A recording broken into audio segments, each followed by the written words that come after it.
বিষয়, মিলাদ শরীফ পড়া তো আর ফরজ কাজ নয়। একটা জায়েজ বিষয় নিয়ে এর থেকে বেশি দলিল আর কি দেবো আমি মাকে বলেন? এর থেকে বেশি দলিল দেওয়ার কিছু নাই। যদি মনে হতো ফরজ বিষয় তাইলে মনে বোঝা যাইতো যে একটা কিতাব লেখা। এটা তো আমরা তো কখনো বলি নাই যে ফরজ করতেই হবে। এটা জায়েজ মুস্তাহাব বিষয়, করলে করলেন, না করলে নাই। কিন্তু কেউ করা মাত্রই যদি আপনি বলেন সে বিদআত করেছে, সমস্যা হচ্ছে আপনি উলামায়ে দেওবন্দ যারা, আমাদের কওমি উলামায়ে কেরামের মূল শেকড় কোন জায়গায়? দেওবন্দ মাদ্রাসায়। দেওবন্দ মাদ্রাসার প্রতিষ্ঠাতা যারা মৌলানা কাসিম ননতবী রহমতুল্লাহ আলাইহি বা অন্যান্য শেখুল হিন্দ মৌলানা মাহমুদ হাসান দেওবন্দি সহ এই সকল উলামায়ে কেরামের মুর্শিদে আজম যিনি, উনি ছিলেন হাজী ইমদাদুল্লাহ মুহাজির মক্কি আলাইহির রাহমা।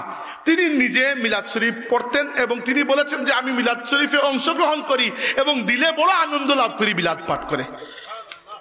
তো আপনি যদি বলেন বিদআতি, তো আপনার মুর্শিদ বিদআতি হয়ে যান, আপনিও তো বিদআতি। এগুলা নিয়ে একটু বাড়াবাড়ির তো দরকার নাই। আমি বলছি না যে আপনাকে পড়তেই হবে, না পড়লেন নাই, গান শেষ পাঠটি।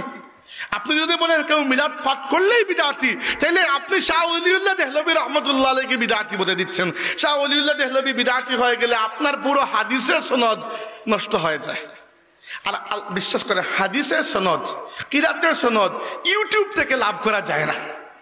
যে আপনি ইউটিউবে একটা হাদিস পড়লেন আর আপনি পড়ে নিজের নামের সাথে শাইখুল হাদিস ফিল আসর লাগিয়ে দিলেন, না না না, এটা এরকম সহজ না।